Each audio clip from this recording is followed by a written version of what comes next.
जिन चौपाइयों का वर्णन आज की सभा में किया जाएगा उनका एक बार स्मरण कर लेते हैं। तुम उपकार सुग्रीवहि कीन्हा, राम मिलाय राजपद दीन्हा। तुमरो मंत्र विभीषण माना, लंकेश्वर भय सब जग जाना। जुग सहस्र योजन पर भानु, वीरहुताहि मधुर फल जान। प्रभु मुद्रिका मेलि मुख माही, जलधि लांघि गए अचरज नाहि। दुर्गम काज जगत के जेते, सुगम अनुग्रह तुम्हारे थे। सुगम अनुग्रह तुम्हारे थे। प्रथम चौपाई, तुम उपकार सुग्रीवहि कीन्हा, राम मिलाए राजपद दीन्हा। सीधा सा अर्थ, आपने सुग्रीव को भगवान से मिलाया, उनके ऊपर उपकार किया। दो प्रकार के लोग होते हैं जो भगवान से मिलना चाहते हैं, दो प्रकार के साधक होते हैं, भक्त होते हैं। एक होते हैं जिनको कुछ भी नहीं आता, जो अक्षम होते हैं, असहाय होते हैं, दीन होते हैं, या जिनका सब कुछ छीन लिया जाता है। ईश्वर के अलावा उनके पास कुछ होता ही नहीं। ईश्वर मिले तो परम लक्ष्य की प्राप्ति हो। यहाँ पर सुग्रीव इसका सबसे बड़ा उदाहरण है। बाली ने सुग्रीव का सर्वस्व छीन लिया, डर के मारे ऐसे पर्वत पर रहता है, ऋष्यमुख पर्वत पर, जहाँ पे बाली पहुँच नहीं सकता श्राप के कारण। हनुमान जी असहायों की सहायता करते हैं। जो सक्षम हैं वो तो अपनी सहायता स्वयं कर लेते हैं। साधन विहीन हैं, वानर जाति के हैं सुग्रीव जी, हनुमान जी उनको मंत्र नहीं देते। तुमरो मंत्र विभीषण माना, उनको सलाह नहीं देते। राम लक्ष्मण जी को देखते हैं, सीता की खोज करते हुए आते हैं। सुग्रीव जी कहते हैं कि देखो कोई हमको इतना डरे हुए हैं कि भगवान को भी देख करके उनको डर लग जाता है कि देखो हमको कोई मारने तो नहीं आ रहा है, इनको जा करके हाल चाल लो और फिर मुझे बताओ तो मैं इस पर्वत को छोड़ करके कहीं और भाग जाऊं। सुग्रीव भागने में बहुत माहिर हैं, असहाय हैं, अपने को कमज़ोर समझते हैं, आत्मा का बल नहीं है, सर्वस्व छीन लिया गया है। तो हनुमान जी ने सोचा कि इनको हम क्या गुरुमंत्र दें, क्या सलाह बताएं कि कैसे राम जी मिलेंगे, तो कुछ कर ही नहीं सकते, असहाय हैं। तो वो स्वयं भगवान राम के पास जाते हैं, जैसा आप सबको पता है, अपना परिचय देते हैं, राम जी का परिचय पूछते हैं।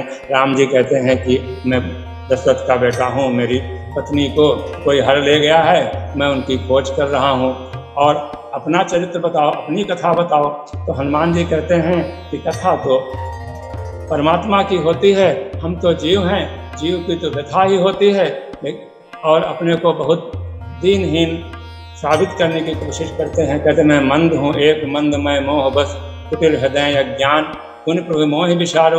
हनुमान जी को बहुत तकलीफ होती है, भगवान ने हमको विसार दिया। सबसे बड़ा दुख हनुमान जी को ये हो रहा है कि अब दोबारा मुझे मत विसारना।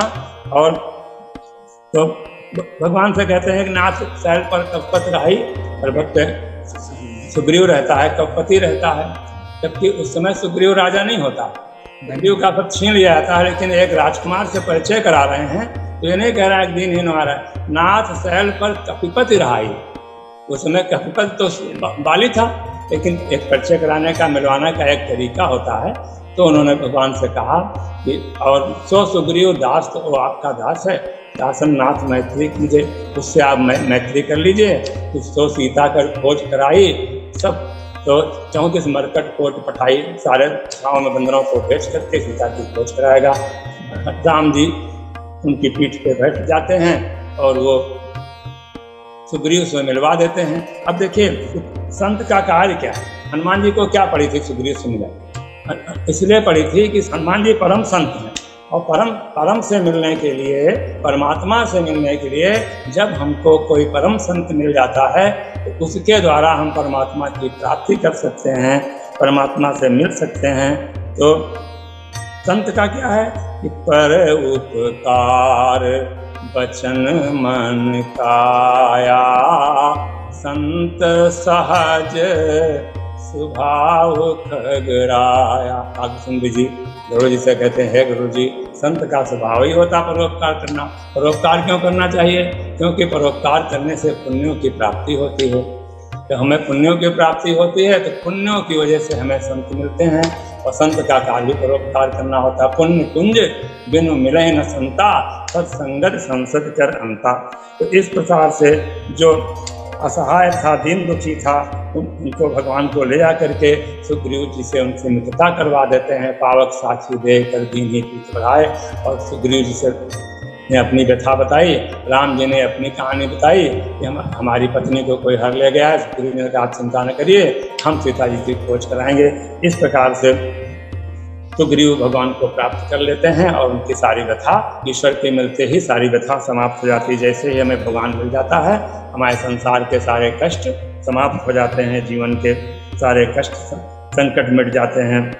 तो अब देखिए, विभीषण जी सक्षम होते हैं, तो तुमरो मंत्र विभीषण माना। अब मंत्र का मतलब दो होता है। एक तो मंत्र का मतलब होता है किसी को सलाह देना, जैसे मंत्री लोग होते हैं ना, तो मंत्री लोगों का काम होता है कि अपने राजा को सलाह देना कि आपको ऐसा करना चाहिए, उचित रास्ता बताना, इस रास्ते से इस राह से चलेंगे तो आपको लक्ष्य की प्राप्ति होगी, आपको विजय की प्राप्ति होगी। और जब सद्गुरु मंत्र देते हैं, वो जो बात बताते हैं, तो वो मंत्र हो जाता है। उसकी हमें उनके चरणों में दृढ़ विश्वास करके उनकी साधना करनी पड़ती है, और अपने परम लक्ष्य की प्राप्ति होती है। बाबा लिखते हैं, मंत्र महामनि विषय व्याल के, मेटत कठिन कुमंक भाल के। तो हनुमान जी ने मंत्र दिया, इसलिए चर्चा में भी हम बता चुके हैं। भगवान की, हनुमान जी की बात को मान लेते हैं कि हमें और दृढ़ निश्चय करते हैं कि हमें अब लंका का राज्य छोड़ करके, रावण को त्याग करके हमें भगवान से मिलना है। भगवान से मिलने के लिए अपने पूरे परिवार को छोड़ के चल देते हैं विभीषण जी, सिर्फ मंत्री को साथ लेते हैं। विभीषण जी धर्म में रुचि रखते हैं, परंतु पिछले जन्म के कारण, प्रारब्ध के कारण, उन्हें लंका में रावण का विमात्र भाई यानी कि सौतेला भाई होकर के जन्म लेना पड़ता है। और कुछ एग्रीमेंट के हिसाब से, कुछ आपस अनुबंधों के हिसाब से वो लंका नगरी में निवास करते हैं, परंतु उनका मन धर्म में रुचि होती है, भगवान को प्राप्त करने की लालसा होती है। भगवान के पास जाते हैं, भगवान उनका स्वागत करते हैं। दोनों भाई खड़े होकर के भुज विशाल गए हृदय लगावा, बड़े बड़े भुजाओं से भगवान को हृदय से लगाते हैं। कहते हैं, कौलंकेश सहित परिवारा, कुशल कुटाहर वास तुम्हारा। ऐसी जगह पर रहते हो, तुम्हारा परिवार कुशल से कैसे रहता है?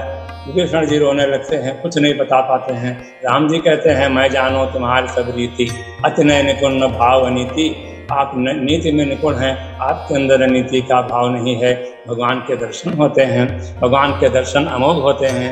भगवान समुद्र का जल मंगाते हैं और विभीषण जी का तिलक कर देते हैं। लंका का राज्य, सोने की लंका सौंप देते हैं। उसके बाद भी हमारे भगवान का स्वभाव देखिए, उनका संकोच देखिए। उनको लगता है जो मेरी शरण में आया तो मैंने उसको कुछ दिया ही नहीं। जो संपत्ति शिव राम नहीं, दीन दिए दशमात, सोई संपदा विभीषण नहीं, सब कुछ दीन रघुनाथ में। रघुनाथ का कितना मधुर स्वभाव है। सबको, हम किसी को कुछ भी दे देते हैं तो अहंकार से भर जाते हैं। कृष्ण भगवान ने सुदामा को 2 लोकों का राज्य दे दिया, तीसरे का भी देने जा रहे थे। उसके बाद भी कहते हैं कि मेरे पास और कुछ होता तो मैं दे देता। तो कहते हैं, मोर दरस अमोघ जग नाही। जब भक्त की इच्छा नहीं होती है, भक्त जब भगवान से मिल जाता है तो उसकी सारी इच्छाएं समाप्त हो जाती हैं। प्रहलाद की भी सारी इच्छाएं समाप्त हो गई थी। प्रहलाद जी से भगवान कहते हैं कि वरदान मांगो। प्रहलाद जी कहते हैं कि हम क्या हमें मिल गए, क्या वरदान मांगे। भगवान जी, जब नरसिंह भगवान बहुत बार कहते हैं नहीं वरदान मांगो, वरदान मांगो, तो भगवान प्रहलाद जी कहते हैं मुझे ऐसा वरदान दीजिए कि हमारे अंदर मांगने की इच्छा ही खत्म हो जाए। ऐसे मधुर स्वभाव वाले, दीनों पर दया करने वाले हमारे भगवान श्री राम जी हैं। इनकी शरण में जा कर के भक्त को ऐश्वर्य नहीं चाहिए, संसार का वैभव नहीं चाहिए, उसको सिर्फ भक्ति चाहिए। क्योंकि उसको भगवान की कृपा से मालूम हो जाता है कि भक्ति के पीछे पीछे सारे ऐश्वर्य, सारे वैभव दौड़ते हैं। भक्ति में मिल जाती। लेकिन भक्ति मिलने के बाद हम ऐश्वर्य वैभव जो हमें प्राप्त होता भगवान की कृपा से, उसको हम परोपकार में लगाते हैं, अपने लिए उसका बिल्कुल सेवन नहीं करते हैं। तो जुग सहस्र योजन पर भानु लीले होता है मधुर फल जानू। हे भगवान हनुमान जी की यहाँ पर बाल लीला का वर्णन किया गया है। बचपन में हनुमान जी को परम भूख लगती है, माता जी कहती हैं कि जो आपको फल अच्छा लगे उसका आप सेवन कर लीजिए, उसे प्राप्त कर लीजिए। तो हनुमान सूर्य भगवान सुबह सुबह लाल लाल रंग के उदय होते हैं, हनुमान जी दौड़ के जाते हैं और उनको फल समझ करके अपने मुख में रख लेते हैं। इसकी कथा सबको पता है। यहाँ पर एक बात ये बतानी है कि ये जो हनुमान जी को भूख है, बचपन से कितने हनुमान जी भूखे हैं। आप बताइए, भूखे कोई परमात्मा है तो भूखा क्यों होगा? यहाँ पे परोक्ष रूप से हनुमान जी को सद्गुरु को प्राप्त करने की भूख है, भगवान की भक्ति को प्राप्त करने की भूख है, भगवान से मिलने की भूख है, भगवान की सेवा करने की भूख है, भगवान की आज्ञा का पालन करने की भूख है।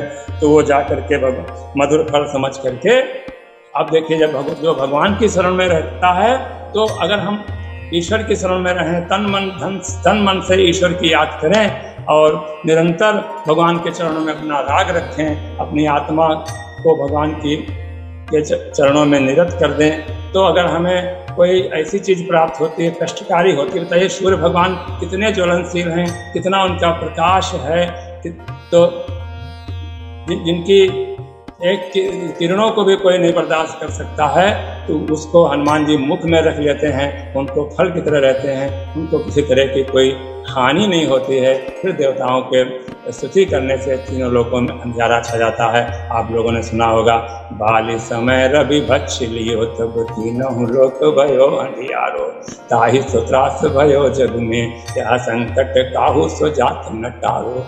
देवन यानी करी विनती तब छाणी दियो रवि कष्ट निवारो, को नहीं जानत है जग में कभी, संकट मोचन नाम तिहारो। अब देखिए ये कितना दुर्गम कार्य है। आगे वाली चौपाई कहती है, तुम मुद्रिका मेलि मुख माही, जलधि लांघ गए चरण नाही। सारे काज हनुमान जी के द्वारा जो किए गए हैं वो सब दुर्गम काज जगत के जैसे सुगम अनुग्रह तुमरे थे। यहाँ पे दोनों चौपाई ले लेते हैं। तुम मुद्रिका मेलि मुख माही, जलधि लांघे अचरज नाही, दुर्गम काज जगत के जैसे और सुगम अनुग्रह तुमरे थे।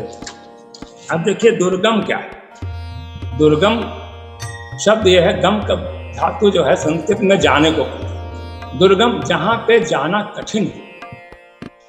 अब कार्य तो अलग हो गया, उस कार्य को करने के लिए पहली आवश्यकता ये होती है, ये अपरिहार्य हो जाता है कि पहले हम उस स्थान तक पहुँचे। तो अब उस स्थान तक पहुँचने के लिए हमारे अंदर उन प्रकार की शक्ति होना चाहिए। और हनुमान जी के अंदर इन्हीं प्रकार की शक्तियां हैं। कैसे मिली हैं? हनुमान जी को भक्ति के द्वारा मिली हैं। सारे देवताओं ने उनको शक्ति प्रदान करी है। शंकर जी का अवतार हैं, समर्थ हैं, तो वो सब जगह पहुंच सकते हैं। इसलिए भगवान अपने किसी कार्य के लिए और किसी से नहीं कहते हैं। द्रोणागिरी पे जाना था तो हनुमान जी से बोले, अहि रावण राम लक्ष्मण जी को छुड़ा के ले गया। अब पाताल में जाना था, पाताल में जाने के लिए और जहाँ पे उसका राज्य था वहाँ पे पहुँचना ही बड़ा दुरूह कार्य था, दुर्गम था। लेकिन हनुमान जी वहाँ पहुँच जाते हैं और पहुँच करके जो कार्य दुरूह होते हैं, असंभव कार्य होते हैं, जिनको सुर नर मुनि कोई नहीं कर सकते हैं, वो कार्य हनुमान जी करते हैं। और हम आगे चौपाई ये कहती है, जलधि लांघ गए अचरज नाही, तो मुद्रिका मेलि मुख माही। प्रभु की मुद्रिका को मुख में रख लेते हैं हनुमान जी। अब प्रभु की मुद्रिका रख लिया मुंह में। तुलसी बाबा कहते हैं, राम नाम मन दीप धरि, जीह देहरी द्वार, तुलसी भीतर बाहरो, जो चाहस उजियार। राम नाम के दीपक को हम जीह की जिह्वा की देहरी पर जला लें तो हमें बाहर से ही प्रकाश होगा और हम अंदर से प्रकाश होगा। अब हनुमान जी को बाहर के प्रकाश की तो जरूरत है नहीं। राम जी से प्रेम है, राम की मुद्रिका को संभालते हुए रखना है। 400 कोस समुद्र को पार करना है तो उस चीज को, उस वस्तु को, उस निशानी को सुरक्षित ले भी तो जाना है। तो मुख में रख लिया, शक्ति आई और सामर्थ्य आई, राम नाम मुख में आ गया। बाहर इसलिए उनको आवश्यकता नहीं है कि कनक बरन तन तेज विराजा, मानव अपर गिरन कर राजा। सोने के रंग वाला और तेजोमान हनुमान जी का शरीर है।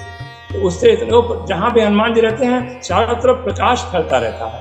तो आत्मा के प्रकाश के लिए अब भगवान हनुमान जी ने मुद्रिका को मुख में रख लिया और कहा जाता है कि मुख में हो राम नाम, राम सेवा हाथ में। खाली अगर हम राम राम का जप करते हैं, राम जी की सेवा को हाथ में नहीं लेते हैं, अपने कर्तव्यों का पालन नहीं करते हैं, तो ऐसा माना जाएगा कि हम वास्तविक रूप से हनुमान जी के भक्त नहीं हैं, राम जी के भक्त नहीं हैं।